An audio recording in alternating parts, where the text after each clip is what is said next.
Thomas Beltra in Inferno for the first time's made the top 10. And if you haven't seen this car skid before, check this out. Big, blown, powerful, and hits the pad hard and fast. Big revs. I could tell Tommy was super, super nervous.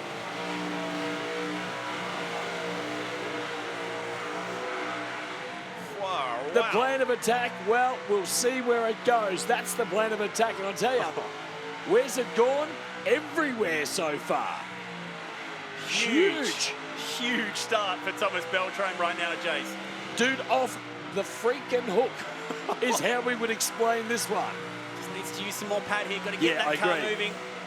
Everything else has been perfect. Now he gets it moving. That's okay. Now he uses the rest of the pad. Oh, listen to the sound, the noise, the ferocity and anger from that 500 plus cubic inch blown and injected engine. The crowd are loving it. I'm loving it. I know Chad's loving it as well. And the tyres are done. Nothing left from this FJ40 Toyota Land Cruiser with young Tommy Beltra from South Australia. Chad, what a skid. That's a jaw dropper to kick things off. This crowd are eating it up. Massive skid, and he's going out to the crowd. How's the energy right now? Pure adrenaline firing that young man. That was massive. He really delivered on the promise there. I can understand why he was nervous, but man, did he deliver just then. Gets it moving, got to get it off the pad. Is it now? No, tyres are off. Now, just looked like it was sitting a little sort of, awkward there, but... Oof, man, the thing that shocks me about that car is the sheer speed that he approaches the burnout pad. Here it is again. Not quite as fast here than he was yesterday. I mean, not slow by any stretch. That looks fast. But it was the way he went back again after he cleared the smoke. Yeah. Well, built this car when he was just 16 years of age with his dad.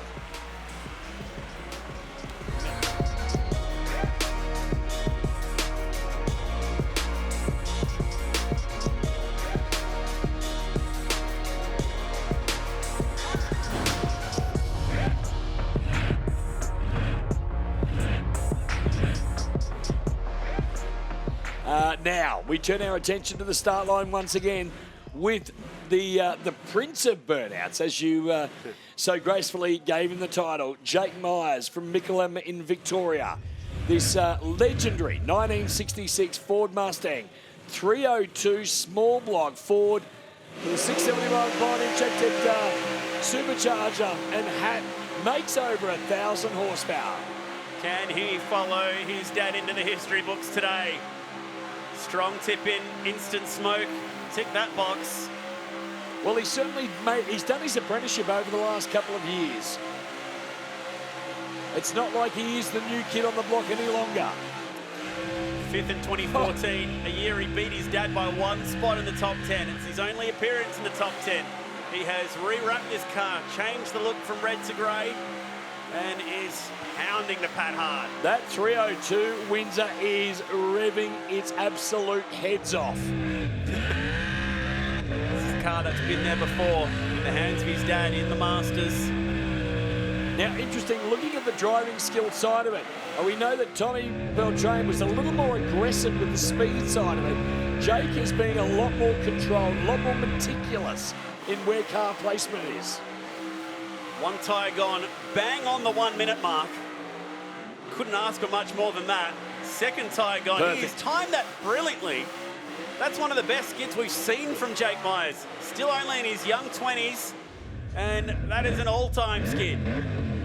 Well, wow. As you mentioned, the minimum time is 1 minute. 60 seconds is the minimum. Otherwise, you start to cop some deductions. And Jake timing that to a 1:02. So 62 seconds to get both tyres. Both brand new tyres too. These aren't second handies from Bob Jane. These are brand spanking new tyres on the back of each of these cars. If someone had told me that was Gary Meyers in that car, I would have believed it watching that burnout. Very similar style, control throughout, doesn't really throw it around like a Lynchy or anything like that. Just more drives through the power like his dad used to in this car. Did it nicely. It's not until we see, you know, the car come back up towards our comms box that you actually feel the, I guess, the percussion and the violence of or angriness of the engines. Yeah, percussion is a real word, I reckon, for it, particularly with the big blocks. You notice some of those big block engines, we saw that earlier with Tom Beltra, you really feel that.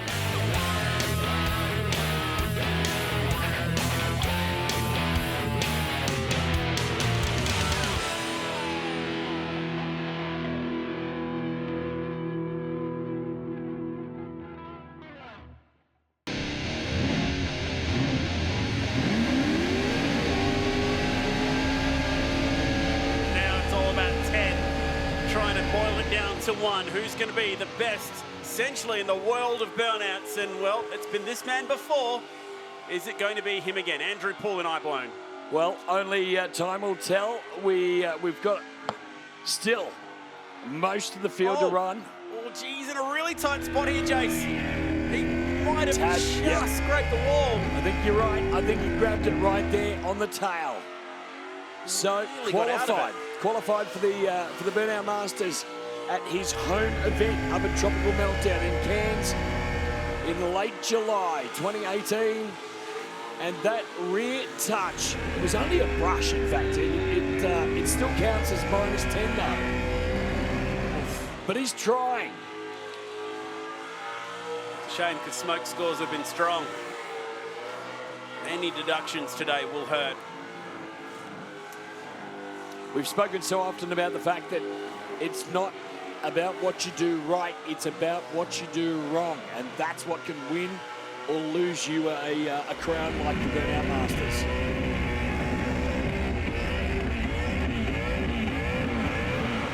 Tyres are off by the sounds of it. He's gone from the full consistent RPM to now that pumping throttle sound, which tells us the tyres are off.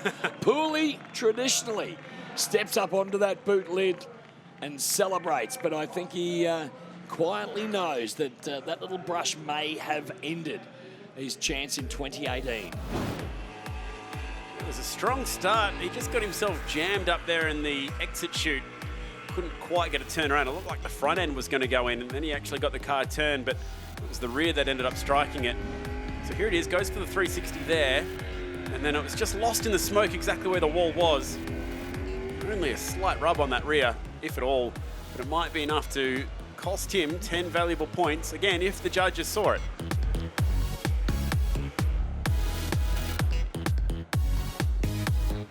Can 2019 be his year to take the numero uno spot? Cool boy. He's got a lot of lovers, a lot of a big fan base from all over Australia. The man known as Fear. Here comes Fred Watson from Perth. He's won everything on the West Coast. This is the one he wants more than anything, the Burnout Masters. Can Fear get the job done today with this new combination of supercharger and injector hat sitting proudly up through the bonnet? Great start. Steady throttle work is going to be the key to his success right here. We hear him just on and off a little. Oh no, he's lost the fire. noise. There's fire in the front. No, the tune-up again, not quite there for Fred this year. And it's always Sunday that catches him out. If he could only just reproduce his Saturday burnouts one day later. Good old Summernats Burnout Masters really does seem to be Fear's kryptonite. So fire is quickly onto it. No issue there, but unfortunately it meant that judging had to stop. And the judges do frown upon it, obviously. This is Tim Brown. See him blow with the big pink smoke out the back. Oh, look at the instant smoke from Tim Brown from Bacchus Marsh. Bang, straight on the money with a plumage and a half of pink smoke just being pumped out. That was super, super close. He's playing with fire down here against the wall, but he'll get away with it. Close.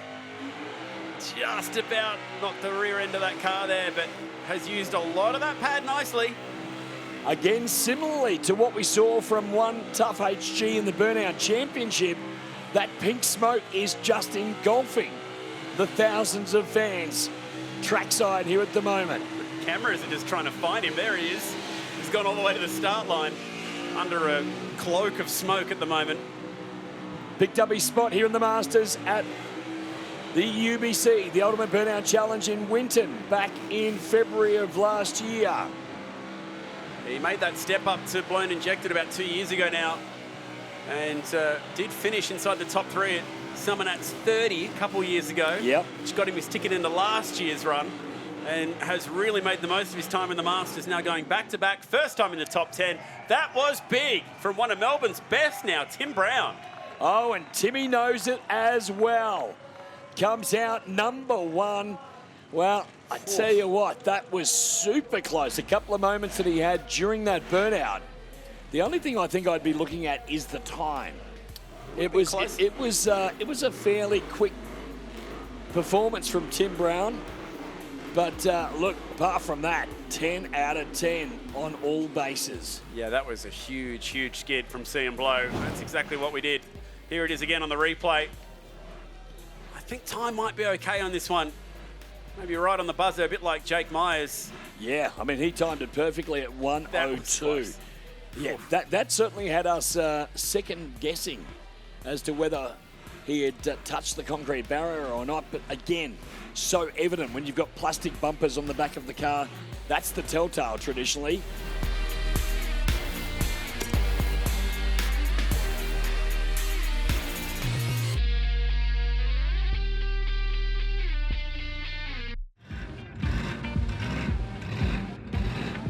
Now, this man, number 6 to come out in our top 10. Steve Edel from Shepparton in Victoria. Huge tube, small block Ford with massive revs. What a moment it's been to get him to here right now in the Burnout Masters top 10. Going through the top 30 yesterday, which he got his golden ticket from last year's Burnout Championship. So he's gone through nearly 300 competitors to be here inside this top 10 right now. A massive ask for Steve Edel. He's bringing his A game. Well, Steve hasn't been on the national scene too often this year. He's competed in a couple. I think went up to Northern Nats in the far north of Queensland. Did the Ultimate Burnout Challenge, maybe Brashnats in Victoria. But apart from that, he's been relatively quiet on the scene, although, man, he's letting the old skid ute do the talking for him right now. He's got to keep the momentum up. Smoke scores are through the roof, but yeah, just got to keep driving that car, using the pad. I just want to see movement. Oh, smoke starting to thin out just a tad. It's been super thick prior till now, but now it's just starting to thin out a touch. One tyre off the back of the Skid Ute XC Ford Ute. Easily cleared the 60-second barrier, so not going to be too many deductions here. Good skid, Steve Edel. None for my mind, that's for sure. Well, great job for Steve Edel. Certainly, as you said, ticking all the boxes. The instant smoke was huge. Nearly 10 points each for stopping, hitting the wall, not getting off the pad. Here it is once again. Great first 360. Still haven't seen anyone go for that right-hand down entrance. The reverse tip-in yet. Reverse tip-in yet. No, that's been rather elusive.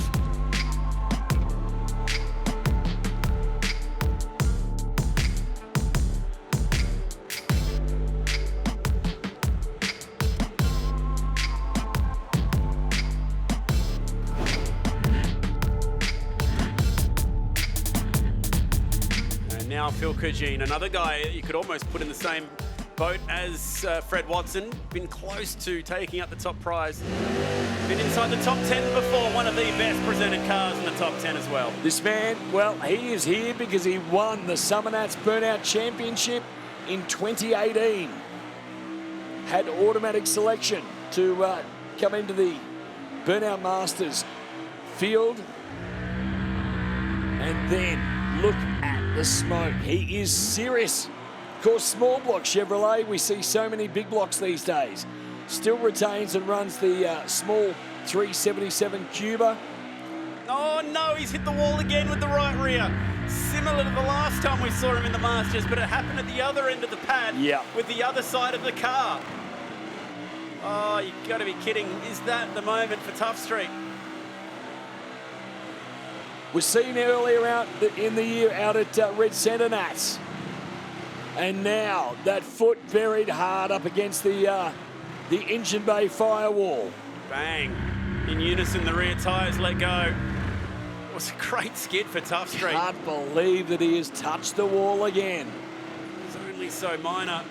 Look at that. Well, that's right. It's not showing any damage on the rear. That's great because it's one of the best presented cars you'll ever see. The airbrush work with this car is amazing. Multiple Tough Street Award winner here at the Street Machine Summernats. Gee, I don't know, Jace. It was a big skid until that point. That is so unfortunate because, you know, he has had dramas over the years with fuel systems being incorrect. He's then started his own fuel system company. Got it spot on that time. The car was mint as far as the mechanical continuity of it. But unfortunately, right there. Right on the bumper.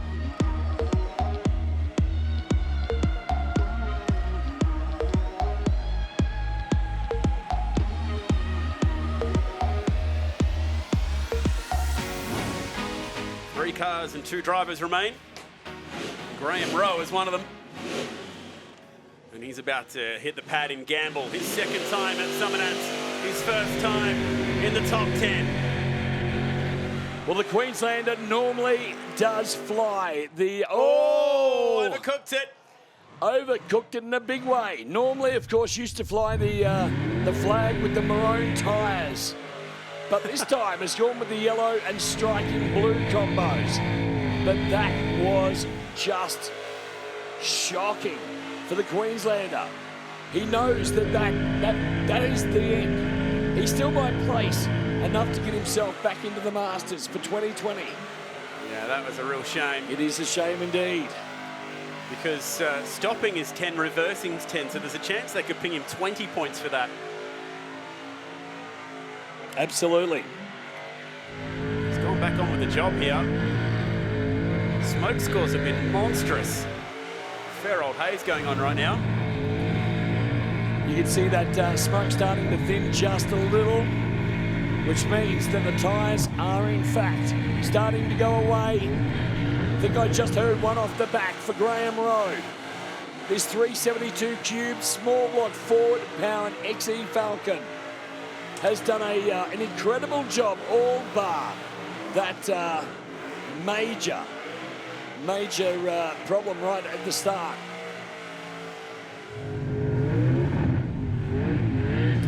Big time shame for Gamble because it was an awesome skid. Look at the sparks flying off the rim here as he's grinding his way out. Turns him from a set of 17-inch rims down to 15-inch. That was super impressive stuff from Graham Rowe. Putting her up in Queensland, missed the top 10 last year on debut. And getting his golden ticket via the Burnout All-Stars at Queensland Raceway. First showing in the top 10 was a good one. Here's the replay of this seriously aggressive tip-in. Got through the one rotation, it was the second one that caught him out. As he's thought, oh, I'm not going to make that one happen because there's a big concrete wall heading my way. Pulled it up in time, thankfully, not bending the front of the XE Falcon panel van. Yeah.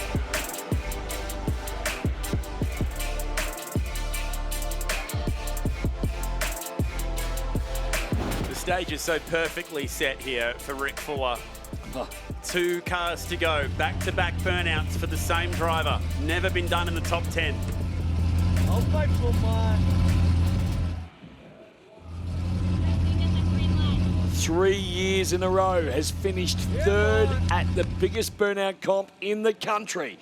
Scotty Yatesy, who competed in the championship, Burnout Championship earlier in the weekend, he's riding shotgun. First of 2 cars. Try something different. Throws down early. Get the judge's attention by throwing down nice and early rather than the high-speed tip-in. We saw this full all-out attack on the throttle yesterday. serious RPM. He is waving that RPM a little bit. You can see the butterflies working with the throttle bodies connected up high. Now, judges have told him in the past, Rick, if you want to win, you've got to stop riding the limiter. We want you to be a bit more on the throttle control rather than just holding it flat. But the funny thing is that with the new car, Full On, which we'll see next, he does that. I think it's just his comfortable driving style in this one. All-out attack. It's the old girl. It's the old faithful for him, LS1. Yep. He says it's still his favourite child, the first child. And it's his favourite car to drive, even though the new one's a little bit easier. Got one tyre, if not two, off here, just waiting on that right rear. Bang, gets him almost in unison.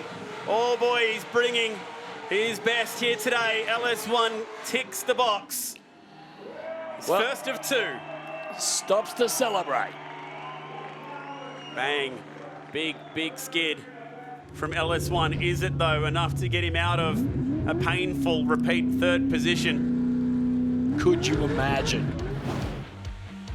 Hey, there's no point deductions from what we saw, so he should certainly be up towards the pointier end of this field so far. I like that he went for something different from the beginning, so good chance to bank some more driver skill points right at the start of the burnout. Just catching the judge's eye is how you put it, Jason. It's a good way of saying it.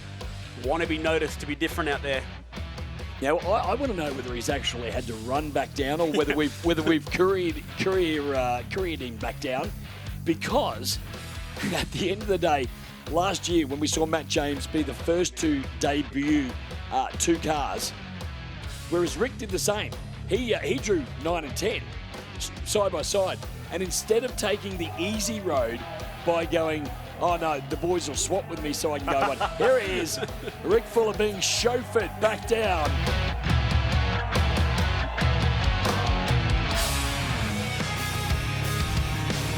The pad is set for the final burnout of the top 10, the Burnout Masters final at Summernats 32, and it's all eyes once again on Rick Fuller. This is Full On, the new car, the new Commodore Ute.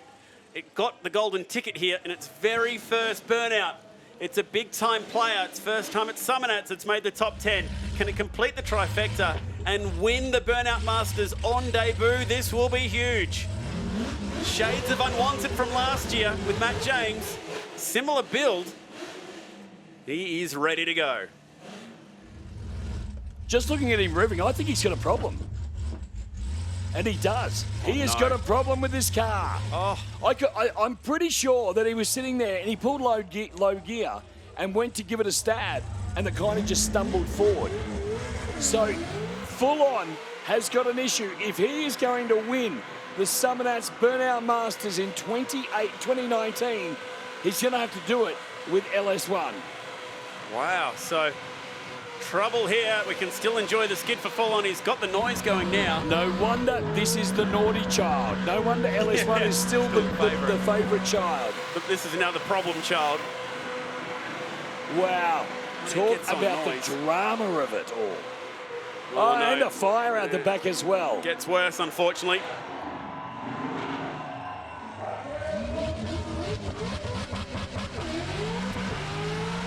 Still wants to get a set of tyres off, even if it's not going to be for the number one spot today. We'll have to rely on LS1 to give him that breakthrough win that he's been hoping for. A chance to just appreciate how beautiful this car is. Full On is an absolute weapon. Yeah, look, it is new school. Of course, plastic bumpers front and back, but still nonetheless, an amazing looking vehicle. Very similar to that of Matt James's Unwanted. Melted a bumper bar off the thing. So work in progress, I guess we could say. I don't think he's going to be too bothered with it. I think he'll load that one back up, put it back into the transporter, and then, of course, take it home and just sit it in the corner until he's prepared to go again with it.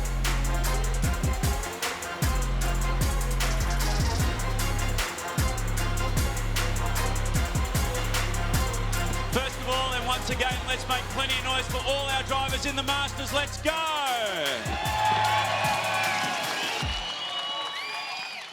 We can tell you, in third place, Rick Fuller.